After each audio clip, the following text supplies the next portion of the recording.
Baiklah, kali ini saya akan mempresentasikan hasil skripsi saya, yaitu implementasi behavior tree dan logika fuzzy pada NMAI dalam game menggunakan Unity 3D. Sebelum kita masuk ke pokok pembahasan, pertama-tama saya akan menjelaskan tentang why atau latar belakang penelitian ini. Jadi ada beberapa poin. Yang pertama adalah perkembangan game mengalami kenaikan yang signifikan. Jadi game sekarang mulai berkembang dari segi grafik, fisik, maupun gameplay.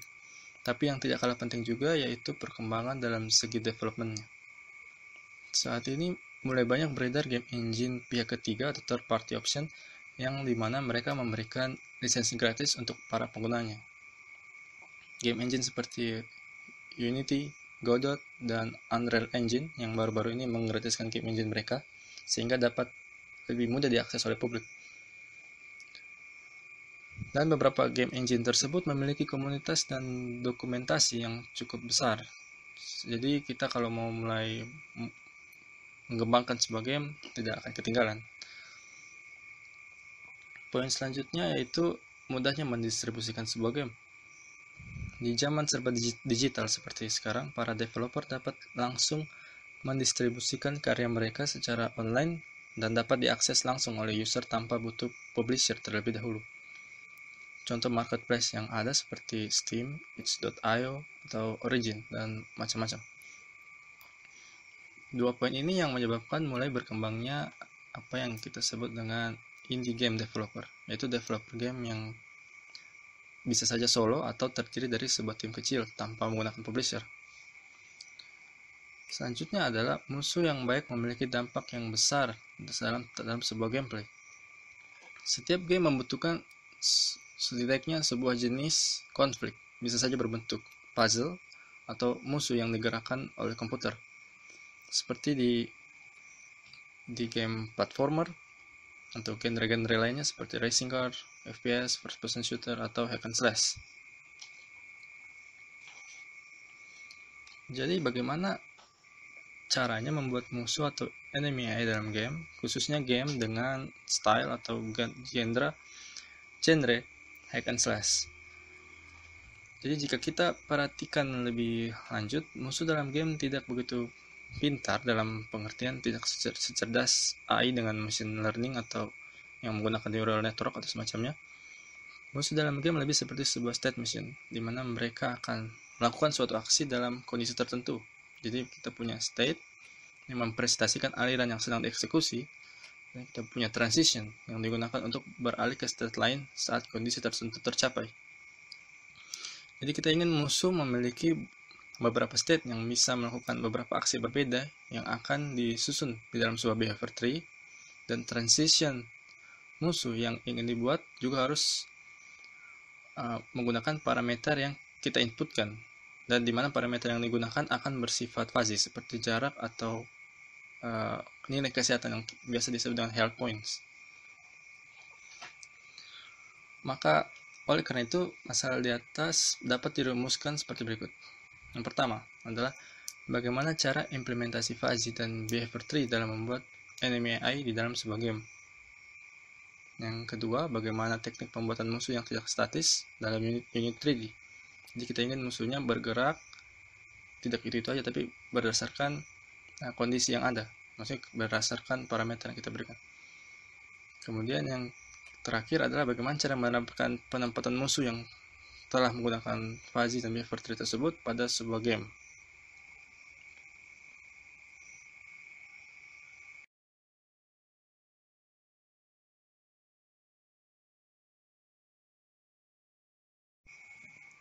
Jadi sebelum kita mulai mengimplementasikan fuzzy dan behavior tree, kita pertama-tama memikirkan what enemy will we make, atau bagaimana sih musuh yang kita buat. Jadi beda game kita membutuhkan beda musuh. Jadi dalam kasus ini hack and slash game, apa-apa saja fitur yang dimiliki oleh musuh di game tersebut. Jadi musuh pada game tersebut harus dapat melakukan beberapa hal. Yang pertama adalah see the player atau melihat player dan mengetahui lokasinya. Jadi uh, fungsi untuk mendeteksi suatu objek seperti itu. Yang kedua adalah move around the map. Jadi musuh yang kita buat harus dapat bergerak di suatu wilayah yang kita berikan. Yang ketiga adalah musuh yang kita buat harus dapat melakukan sesuatu terhadap player. Jadi mungkin mengejar atau menyerangnya atau lari darinya. Oke, maka tiga hal ini dapat kita simpulkan bahwa musuh yang kita buat harus memiliki vision. Itu cara mendeteksi suatu player berada di mana ataupun apakah ada obstacle di depannya atau tidak. Jadi logikanya kan kalau player kita berada di belakang tembok, harusnya si musuh nggak bisa lihat playernya. Dan yang kedua adalah navigation. Bagaimana caranya musuh yang kita buat bisa bergerak dan juga sekaligus tidak menabrak atau asal tabrak dinding atau semacamnya. Bagaimana cara mereka bisa bergerak dan mengitari obstacle atau rintangan yang ada. Yang ketiga adalah action. Bagaimana caranya agar musuh yang kita buat melakukan suatu aksi terhadap player yang akan bermain. Oke, yang kita akan bahas satu-satu. Yang pertama adalah vision. Jadi untuk vision sendiri kita akan menggunakan raycast, yaitu kalau di dunia nyata mirip seperti sensor. Jadi dia raycast ini dapat mengetahui apa saja yang dia lalui dari titik dia ditembakkan sampai di ujung game world di Unity. Raycast ini juga bisa kita buatkan batasan. Jadi kita bisa buat layer untuk agar dimana jika terkena layer tersebut maka stop, jangan teruskan lagi sinyal pancaran. Dan masing-masing raycast hanya bisa menembakkan ke satu arah. Jadi untuk agar musuh ini bisa mendeteksi semua arah, kita memancarkan raycast tersebut di 360 derajat, 360 kali pancaran berbentuk lingkaran. Ini kalau hanya ingin penglihatannya berbentuk V, ya tinggal diatur sudut penglihatannya. Itu pun pancaran raycastnya diatur di radiusnya, ingin diameternya seperti apa.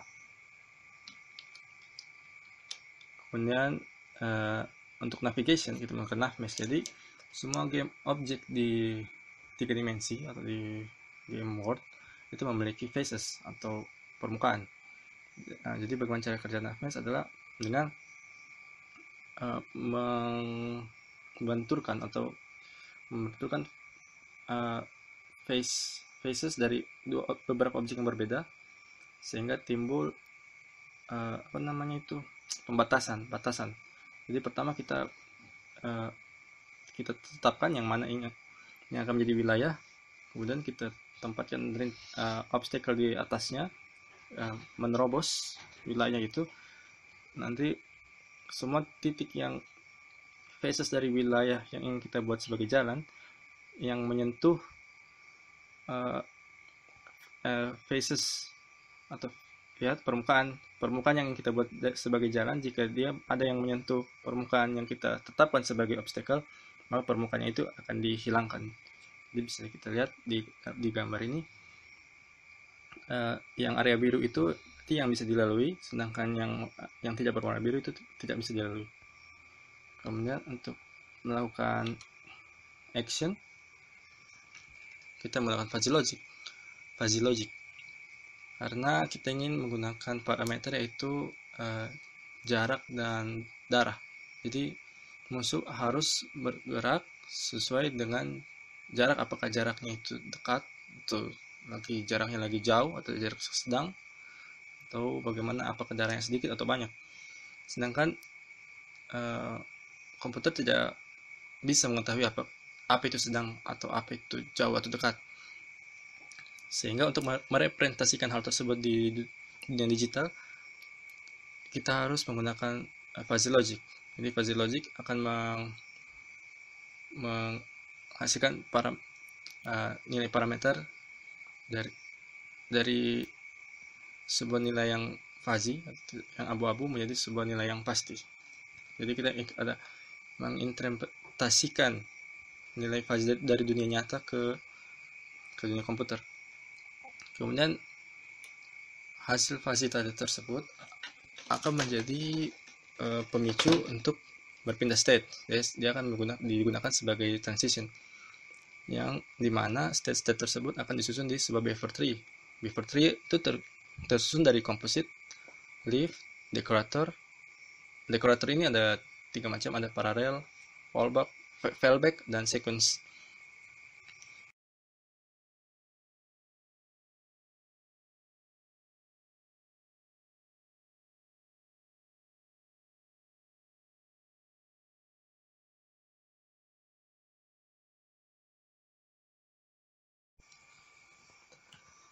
Jadi untuk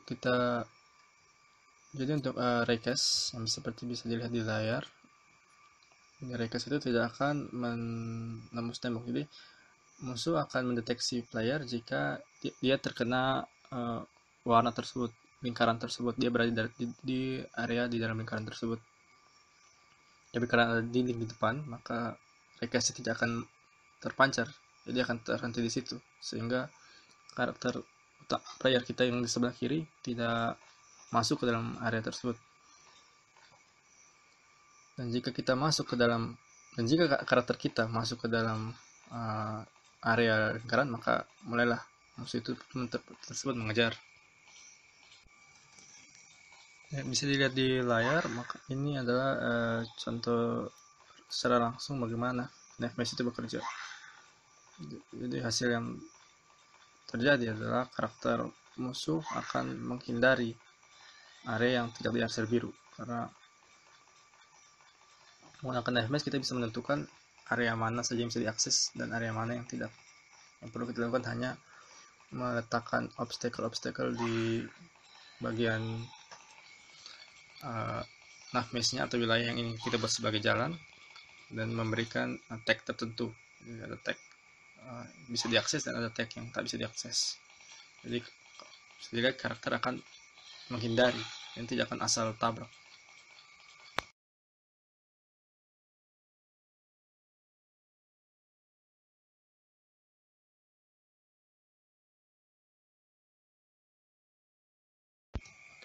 Oke, selanjutnya implementasi fuzzy dan behavior tree. Jadi pertama-tama sebelum kita dapat melakukan perhitungan di metode fuzzy, kita membutuhkan sebuah rule, inference rule. Jika ada 3 unit yang ingin kita buat rule, jadi ada 3 unit nantinya, ada melee unit, ada range unit, dan ada brute unit. Untuk inference rule unit melee adalah sebagai berikut. Masing-masing akan terdiri dari 9 rule, di mana ada 2 variabel penentu, health dan range. Kemudian ada aksi, nah itu aksinya berupa brute atau tag atau death atau run. Ini unit melee, kemudian ini rule unit range, dan kemudian untuk unit melee brute.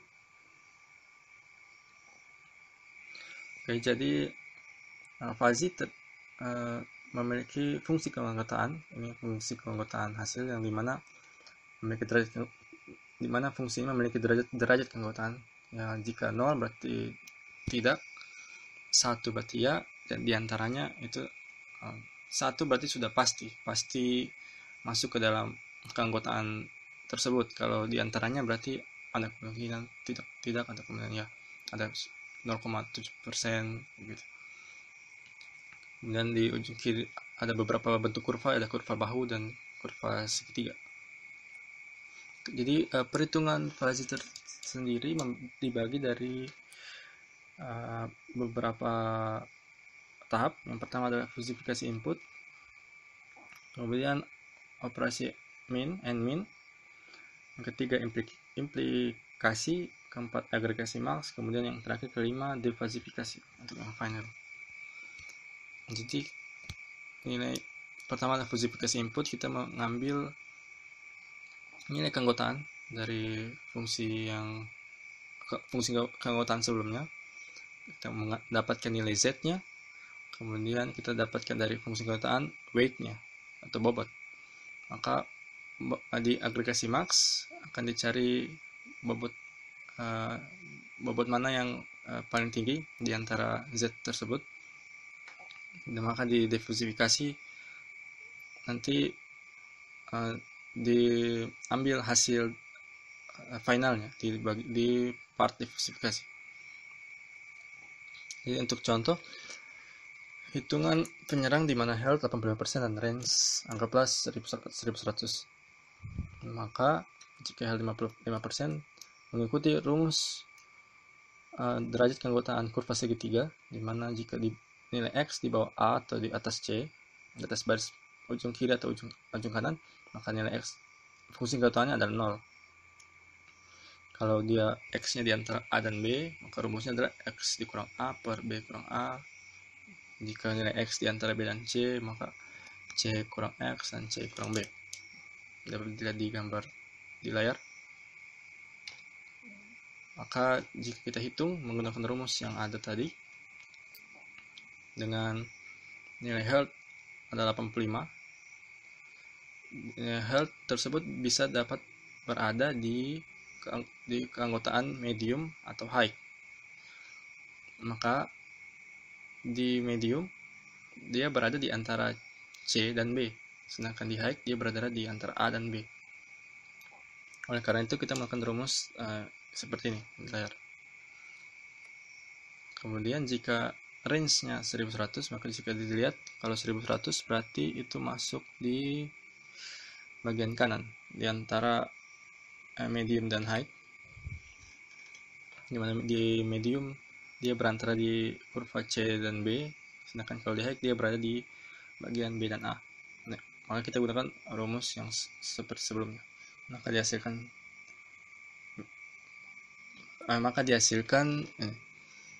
untuk yang medium 0,625, untuk high 0,375.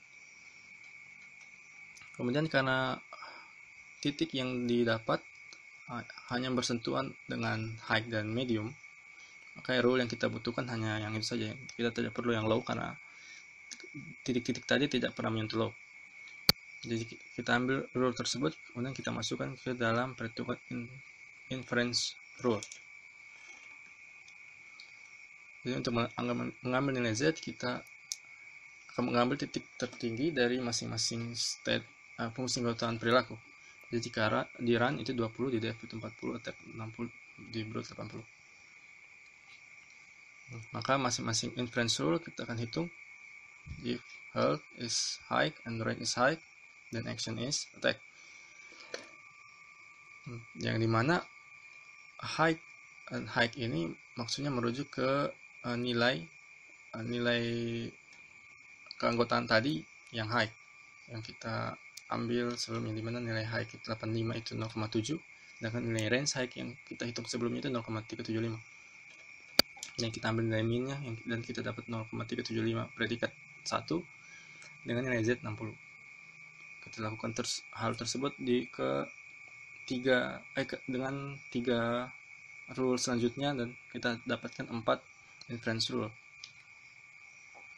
Kemudian untuk diversifikasi kita menggunakan rumus akhir seperti ini. Jadi hasil akhirnya adalah 50,5. Dimana 50,5 itu bisa masuk di titik def ataupun di titik attack.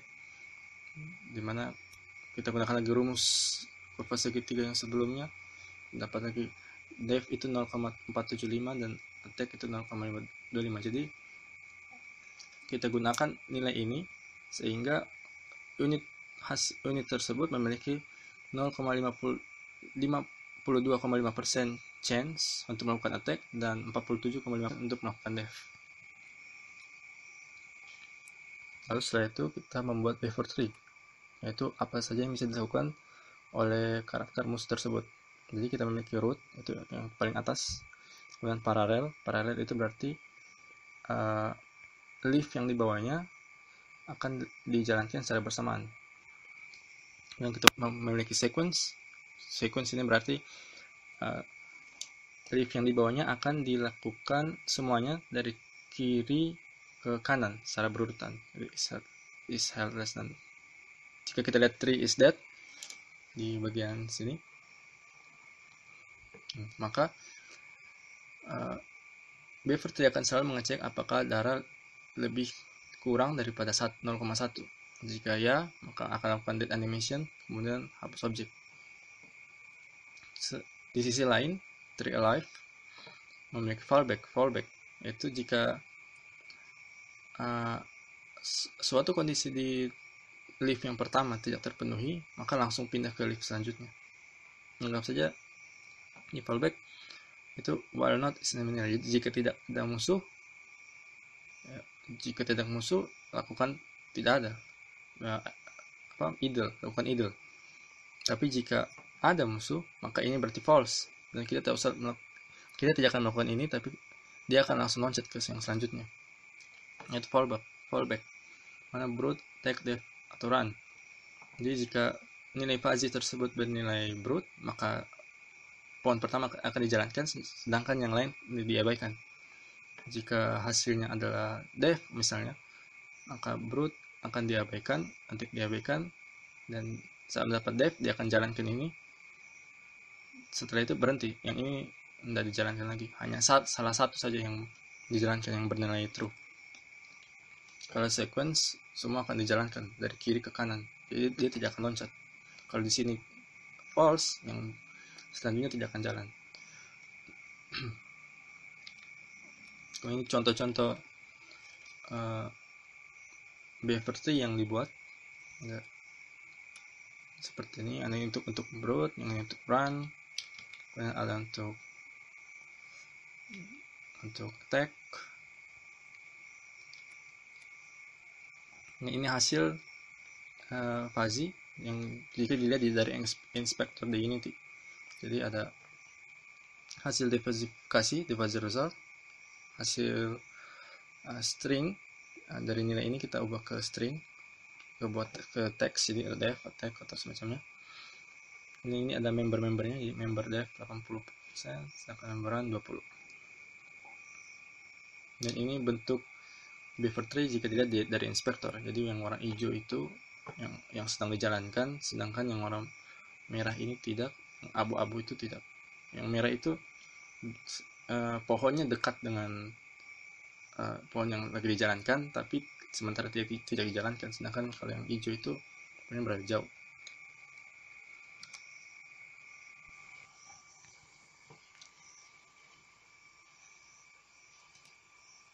Jadi untuk bagaimana bentuk fuzzy atau behavior tree secara langsung real time di inspektor itu bisa dilihat di layar. Jadi secara real time behavior tree-nya akan terus diupdate setiap detik, setiap each frame, maksudnya setiap frame, bukan setiap frame. Nah, jadi karena saat ini karakter masih berada jauh, maka dia melakukan kondisi idle.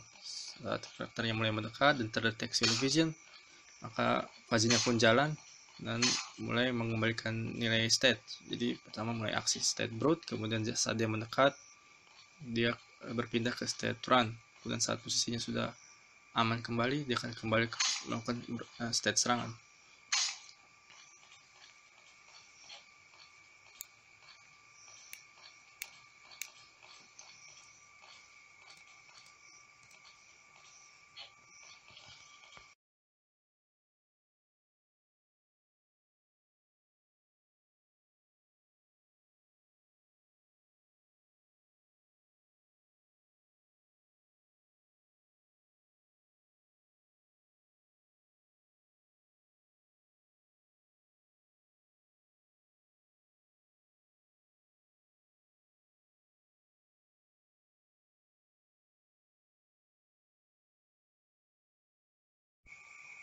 Kemudian dengan menggunakan fuzzy dan behavior tersebut, kita dapat membuat sebuah musuh yang lebih dinamis. Jadi musuh akan bergerak sesuai dengan situasi atau parameter yang terjadi secara real time. Jadi bisa dilihat di sini, di mana jika kita mendekat maka musuh tersebut akan mundur ke belakang, sedangkan gambar yang satunya adalah saat musuh menembakkan serangan di saat kita berada jauh darinya. Kemudian dengan menggunakan behavior dan fuzzy tersebut, kita bisa membuat satu musuh yang sama bisa memiliki dua state yang berbeda tergantung kondisinya. Jadi yang dekat bisa saja masuk ke run, yang jauh bisa masuk ke mode attack. Dan hasil aksi yang muncul yaitu jika dapat dilihat pada tabel seperti di layar, saat health-nya 80%, dari 15, unit brute akan melakukan aksi brute kebanyakan, yang sedangkan unit attacker akan melakukan attack, sedangkan unit range melakukan brute. Bisa kita lihat secara keseluruhan, unit brute sering melakukan serangan keras saat darahnya banyak dan jaraknya menengah, sedangkan unit attacker sering berganti-ganti dari attack ke death dan akan lari pada darahnya sedikit. Kemudian unit range sering melakukan serangan pada jarak yang tinggi, sedangkan melakukan diri pada jarak yang lebih rendah. Bisa simpulkan seperti itu.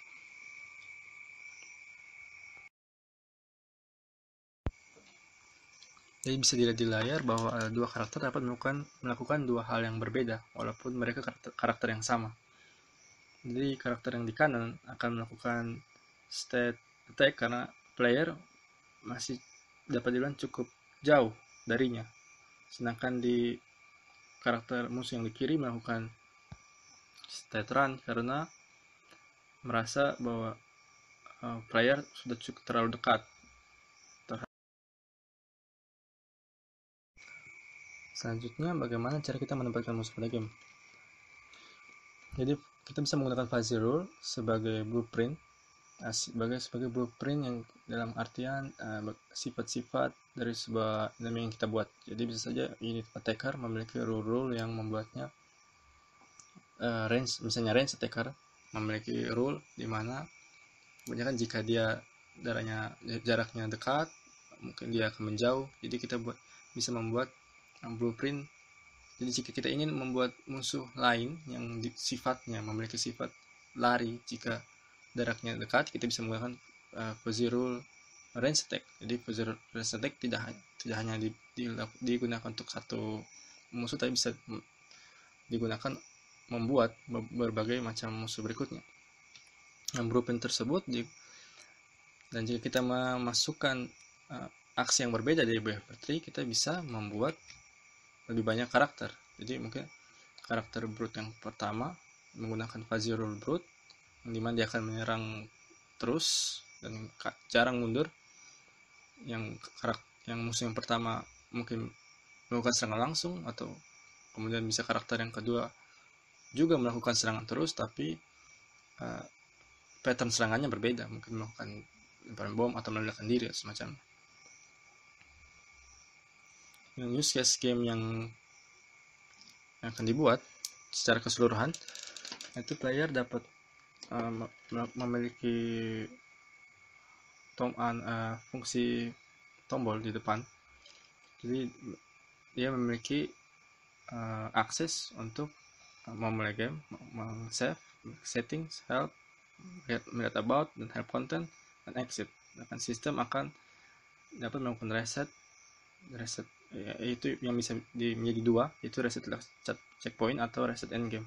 Jadi gamenya di reset keseluruhan. Sedangkan help memiliki dua pilihan, bisa melihat about atau melihat help content. Untuk use case secara simple, sequence diagram. Yang pertama adalah sequence diagram antara interaksi player dengan game tersebut. Jadi player melakukan start game di game UI, kemudian dapatkan level data dari level manager, kemudian player unit system akan memunculkan player, dan unit system akan memunculkan enemy, dan level manager akan mulai mengontak game engine dan mulai menjalankan gamenya, dan game engine akan menginisialisasi game dan akan dimunculkan di screen GUI. Dan untuk interaksi enemy dengan player, yang pertama adalah game engine summon enemy, memunculkan enemy, kemudian memunculkan player, dan dimana enemy control system akan mengecek jarak antara player dan enemy. Kemudian jarak tersebut akan diambil dan disimpan di enemy control system. Lalu enemy control system juga mengecek health-nya sendiri dan mengambil health-nya dan disimpan lagi. Kedua nilai tersebut akan dimasukkan ke dalam fuzzy system, kelas fuzzy system, dan akan diproses di dalam dan menghasilkan di fuzzy result. Kemudian hasil dari fuzzy ini akan dikirimkan ke buffer tree, di mana di buffer tree memberikan command untuk melakukan suatu kode program, dan di mana kode program itu akan menggerakkan unit di bagian animator, dan kemudian aksi animator tersebut akan ke trigger dan dikembalikan lagi ke layar. Dan activity diagram itu terdapat beberapa step. Yang pertama, enemy control akan mengambil health, kemudian distance, kemudian di initial fuzzy, mengambil membership function, mengambil nilai membership HP dan distance secara terpisah, kemudian menggabungkannya kembali di interference rule, kemudian melakukan defuzzy, mengambil nilai defuzzy, dan kemudian akhirnya mengubah nilai defuzzy tersebut ke string, dan enemy control system akan mengambil kembali string tersebut, dan string tersebut akan dikirim ke buffer tree. Dimana di buffer tree di sana dimulai memilih leaf atau tree bagian yang akan dijalankan. Jadi ini akan menerima aksi, kemudian aksi tersebut akan dikirim ke animasi, dan kemudian animasi menjalankan aksi yang diinginkan. Kelas diagram. Selanjutnya adalah kelas diagram, di mana untuk interaksi antara player dan enemy sendiri kita menggunakan beberapa kelas di bagian. Jadi kita punya 3 grup, yaitu grup enemy, grup musuh, dan grup player, dan grup audio. Jadi masing-masing enemy dan player memiliki kelas audio. Di kelas audio itu memiliki berisikan kelas sound.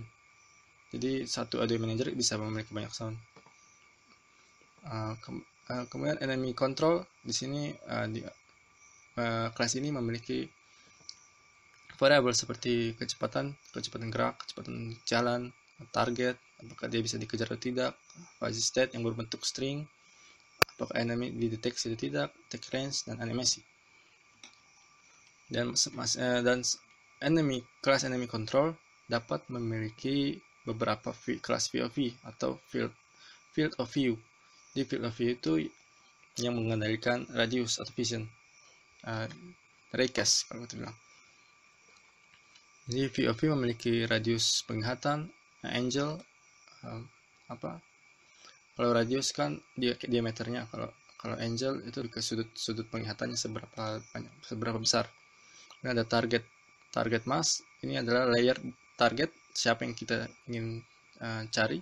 Ada obstacle, layar yang tidak ingin kita tembuskan, itu layar rintangan. Kemudian enemy menggunakan kelas weapon untuk menyimpan damage, yang nilai damage itu diberikan kepada player sebagai hit point. Dan kelas enemy juga berhubungan dengan unit. Jadi unit ini menyimpan, kalau enemy controller itu menyimpan move speed dan apakah dia bisa ditarget dengan target yang ingin dikejar. Maka unit menyimpan health dan armor dan memiliki fungsi regenerate. Jadi di bagian unit ini dia health point diatur. Sedangkan di bagian VOV itu distance-nya diatur. Jadi jarak itu ditentukan oleh kelas VOV, sedangkan darah unit itu diatur di kelas unit. Kemudian dua nilai dari kelas tersebut akan diproses di kelas fuzzy system, yang dimana nanti hasilnya berupa dan nilai fuzzy string yang akan diberikan ke buffer3 untuk diproses. Dan di kelas player control, di sini player control itu untuk seperti enemy control, di sini menyimpan speed dan apakah dia bisa bergerak atau tidak. Sedangkan di player unit khusus lebih untuk menyimpan health atau armor, stamina dan damage-nya. Kemudian player control juga memiliki akses ke sword atau senjatanya, itu dibuat kelas lain yaitu sword, dimana kita memasukkan damage-nya di situ, damage weapon. Dan juga kamera. Nah, tentu saja ada kamera karena player control selalu diikuti oleh kamera. Jadi kita memiliki enemy control, player control, dan audio manager. Jadi lambang-lambang ini kayak gini, ini satu enemy control hanya dapat memiliki satu weapon. Sedangkan kalau yang ada satu bintang itu berarti satu enemy control bisa memiliki beberapa audio manager. Sedangkan kalau yang gambar kayak diamond ini berarti audio manager bisa melihat isi dari sound, tapi sound tidak bisa mengakses audio manager, seperti itu.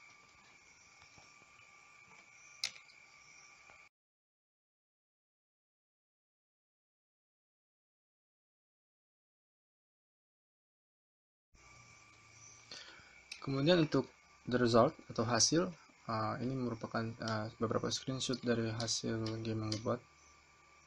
Oke. Ini juga beberapa screenshot tambahan.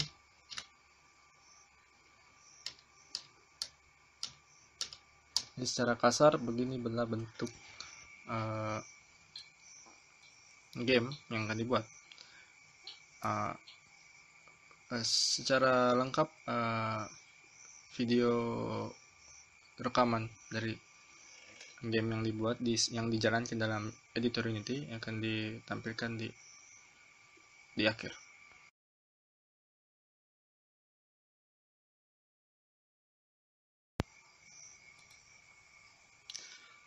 Jadi pada akhirnya kita bisa menarik kesimpulan bahwa buffer3 dapat digunakan untuk mengendalikan alur perintah yang akan dibuat sehingga lebih teratur dan mudah untuk dimanajemen. Buffer3 memiliki beberapa fungsi yang digunakan untuk mengatur alur eksekusi seperti sequence, repeat, dan fallback. Yang kedua, penggunaan fuzzy dalam buffer3 membuat perilaku musuh dapat berubah-ubah tergantung situasi yang terjadi. Dan yang terakhir adalah perilaku yang dimasukkan dalam buffer3 akan tetap sama, namun urutan eksekusinya akan berbeda sesuai dengan hasil fuzzy yang diproses. Jadi terima kasih untuk perhatiannya dan sampai jumpa lagi.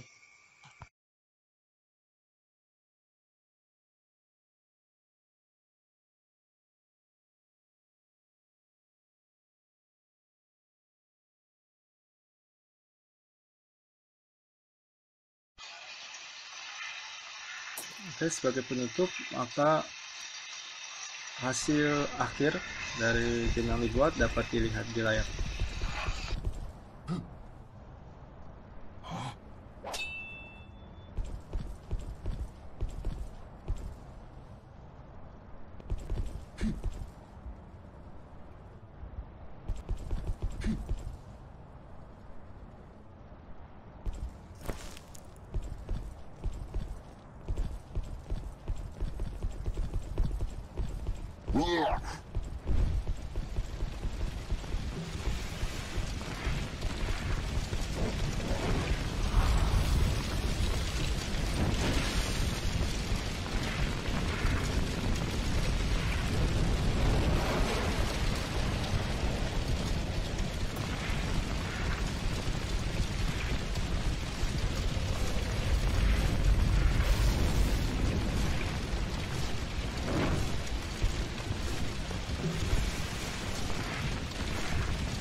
Let's go.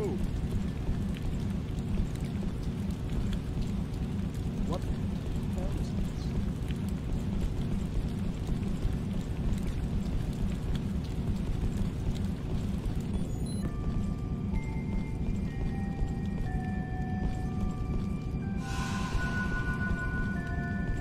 It's locked.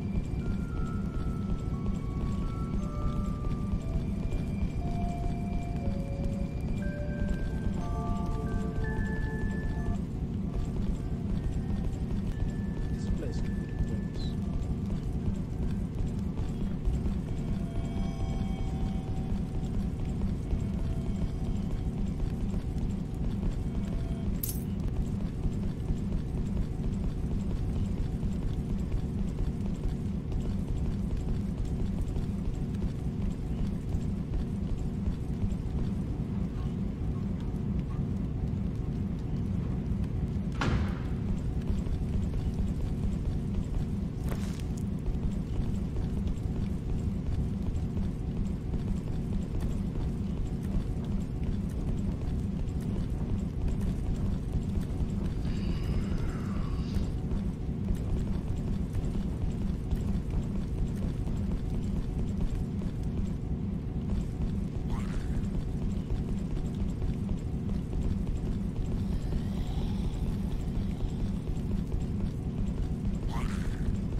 Sir.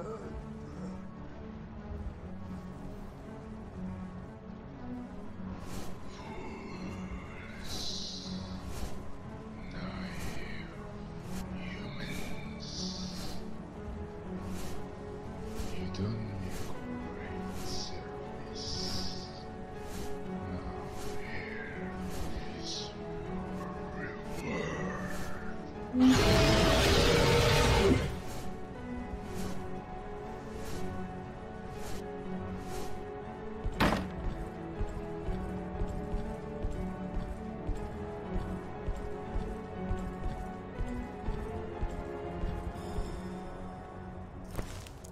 Sir, we found it. The trigger. Call the others. We are going.